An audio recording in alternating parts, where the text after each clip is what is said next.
On our previous episode of the history of video games, we said goodbye to an old friend, and good riddance to a flailing failure when it came to video games.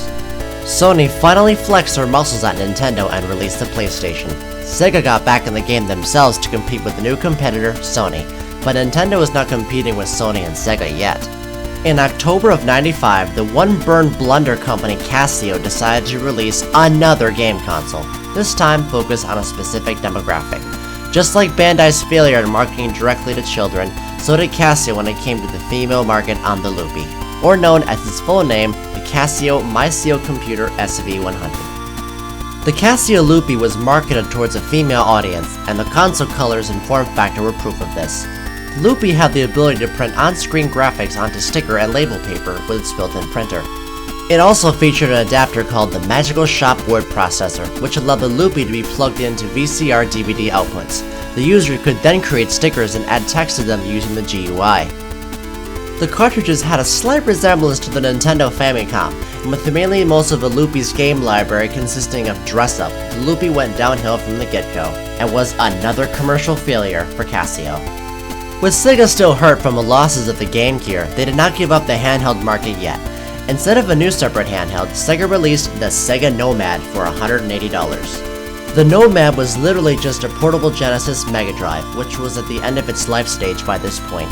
Despite its wonderful full-color backlit display, unlike the Turbo Express, and support for all Genesis and Mega Drive titles worldwide, the Nomad had a pathetic battery life, poor launch timing, and faced extremely unforgiving competition, and only sold 1 million units. Then, in the same year of '95, Nintendo of Japan released an exclusive add-on for the aging Super Famicom called the Stellaview BSX. The Stellaview was priced about $150 USD and had a subscription fee to use the peripheral. The BSX connected to a satellite channel known as Station Giga and allowed paying customers to download games, demos, interviews, news, and other random content Nintendo of Japan offered. The Stellaview focused on exclusive games only offered through the Stellaview service between 4 and 7 p.m., which most were live titles, meaning they could only be played on that time slot, due to Station Giga being mainly used for Japanese television programming. The BSX also offered free graphically upgraded Famicom games, such as Zelda no Densetsu or Legend of Zelda, and even re-released some older classic Super Famicom games.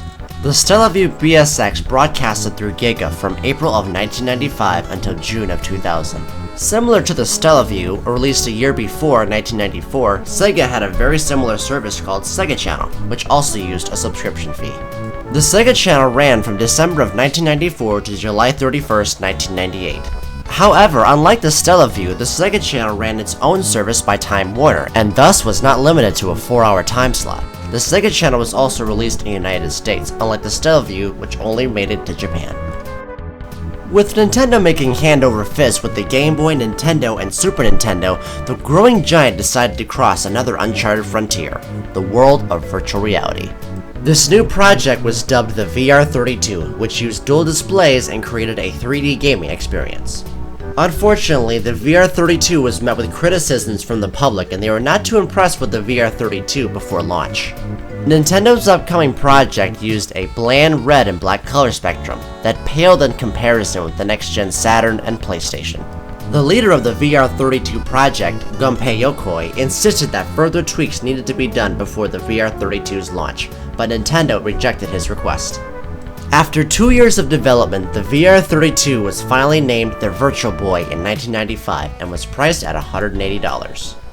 As predicted before, the Virtual Boy was stiff-armed by Sega and Sony with their 32-bit consoles. iStream was also a frequent issue with any consumer that used the Virtual Boy for a longer period of time. The advertising campaign for the Virtual Boy also fell on its face, due to the ability of the Virtual Boy's 3D display unable to be viewed on a flat advertisement paper.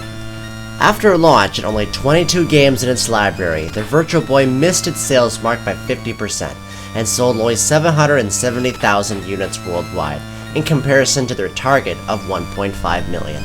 A planned revival of the Virtual Boy was targeted for 1996 a year later, but the Ultra 64 took all of their priority and the plans were instantly scrapped. The Virtual Boy was Nintendo's first commercial failure in the video game industry. Then in '95, a fledgling Taiwanese company named Funtech decided to create its first game console, the Super A-Can. The Super A-Can borrowed many internal and external elements from more successful consoles.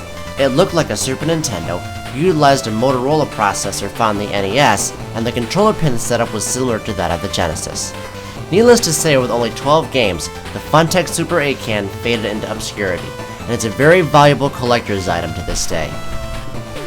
Due to the rise of home video game consoles, PC sales began to decline, and the company Apple decided to jump on the bandwagon when it came to transitioning to the video game market. Apple used a second-gen Macintosh and developed it into a video game console form factor and licensed that technology out, similar to what 3DO did. Due to Bandai being the first company to license the technology, the Bandai Apple Pippin was born on September of '96 for $600. Originally marketed as a video game console, priority switched to an internet-enabled machine that played games, due to the exploding use of the World Wide Web. Unfortunately, by the time the Pippin was ready for market, the price of home computers dropped dramatically, and Apple and Bandai were caught with their pants down.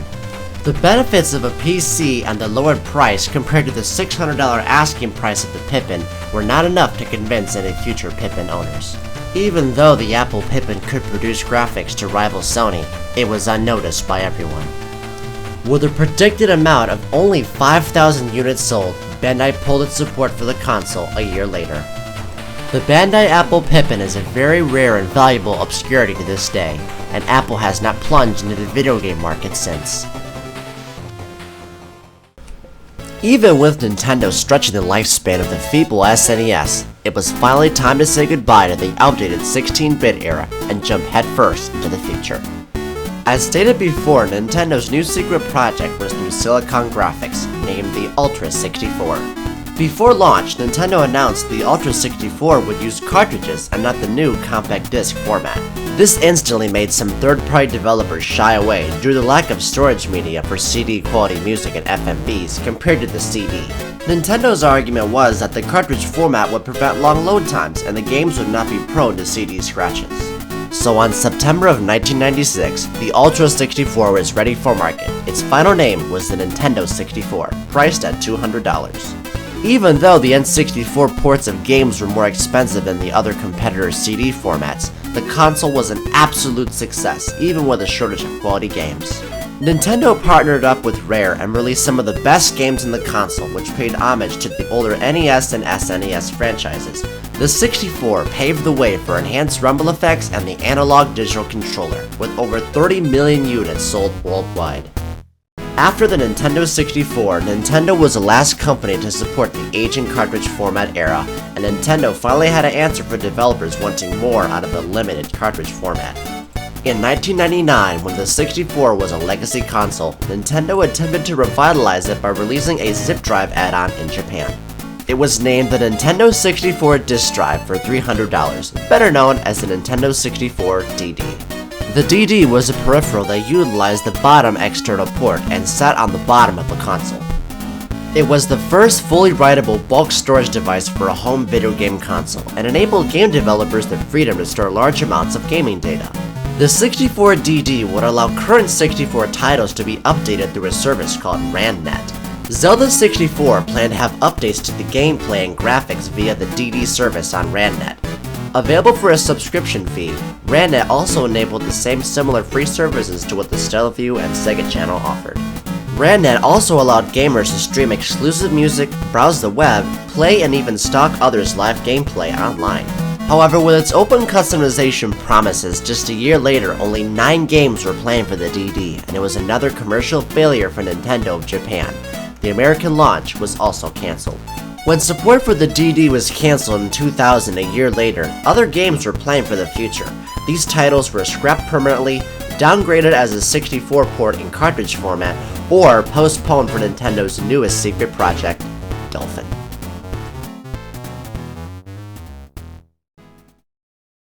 With NEC and the Game Tank, that tanked, and the Game Gear, which failed to capture the Game Boy's success, the company Tiger Electronics thought its experience was enough for them to go mainstream. Tiger Electronics made cheaply made LCD handheld games for a low-income market. Instead of designing their handhelds with a familiar D-pad button controller scheme, both sides of the handheld had buttons, and the controller scheme on Tiger's handhelds were very inconsistent. Tiger Electronics, however, had big names to keep their cheap handhelds going, like Pit Fighter, Capcom with Mega Man 2, Nintendo with Simon's Quest, which was already a horrible game, and even movie licenses like Toy Story. With the experience that Tiger Electronics acquired throughout the years, Tiger decided they could make a real handheld to go against Sega. It was called the Tiger Gamecom. Not .com, just Gamecom. Released in 1997, it used many features which were considered new and revolutionary. One of the main features the Gamecom had was its stylish touchscreen functions and interface, which was the first game console handheld to do so.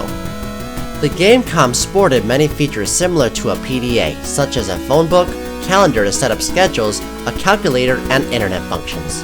The internet function required a bulky Gamecom modem to be plugged into your dial-up home modem connection, which was also the first game handheld to do this as well, and a bulky cable to connect to the Gamecom. Requiring a fee to use, a separate paid internet cartridge, only text-based, and mainly used for high-score uploads and email on Gamecom's ISP server, it was really a useless feature.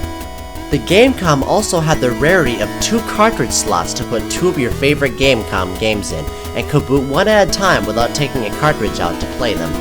Just like Tiger's access to high-priority licenses on their cheaper LCD handhelds, they had the same access with the Gamecom, with games like Batman and Robin, Jurassic Park, Resident Evil 2, which was an attempted complete port of the console game, Frogger, and Sonic Jam. Despite all the high-end game licenses and handy PDA features, the Gamecom was an absolute commercial failure due to the ghosting issue on the hard-to-see screen, third-party support, and marketing. Tiger saw little success with the Gamecom franchise and released a revised and improved Gamecom Pocket Pro shortly afterwards. With an improved screen and the useless capabilities such as internet and dual cartridge slots removed, it still flopped in the market. With only 20 games in the Gamecom's complete library and only less than 300,000 units sold, Tiger canned the Gamecom franchise and internet service 3 years later, and only exclusively makes toys and electronics for Hasbro to this day. With Sega failing to catch up to the competition with the Game Gear, Saturn, and Nomad, Sega approached Microsoft and asked them to code an easy-to-program OS software on a new game console. Announced in 1997 of September as the Sega Katana, this would be the first 128-bit console in the market. Released in Japan on November 27, 1998, the Sega Katana's final name was the Windows CE-powered Dreamcast. The Sega Dreamcast was definitely a dream come true for Sega, and when it hit the Japanese market, it was outselling the N64 by a 3-to-1 ratio. Finally released in America a year later on 9/9/1999, the Dreamcast was doing very well, and the Japanese year lapse gave developers time to prepare, unlike Saturn. And the Windows CE OS was very easy to code for, inviting numerous developers on the Dreamcast team. The Dreamcast had access to a free online service called SegaNet, and by 2000, over 300,000 Americans were connected to SegaNet. After many lumps in the road, Sega finally caught a break, and they were enjoying their victory over Nintendo and Sony. Although all was not well with the company, problems entailed lawsuits from a breach of contract from a company named 3DFX, which had a contract with Sega to produce graphics chips for a canned Dreamcast prototype named Black Belt. Plus, Sony noticed Sega's success immediately with the Dreamcast, and they were preparing to wage war with Sega and wake them up from their seemingly infinite dream of success forever. Next time on the history of video games, Sony makes a comeback with the planned successor to the PlayStation and goes to war with Sega. Also, Nintendo responds vigilantly by developing their own 128-bit console, Dolphin. Lastly, even though Sega worked with Microsoft on the Dreamcast, so did Nintendo and Sony on another project, and Microsoft was starting to get very similar ideas. That and much more to come on the history of video games. See you next time!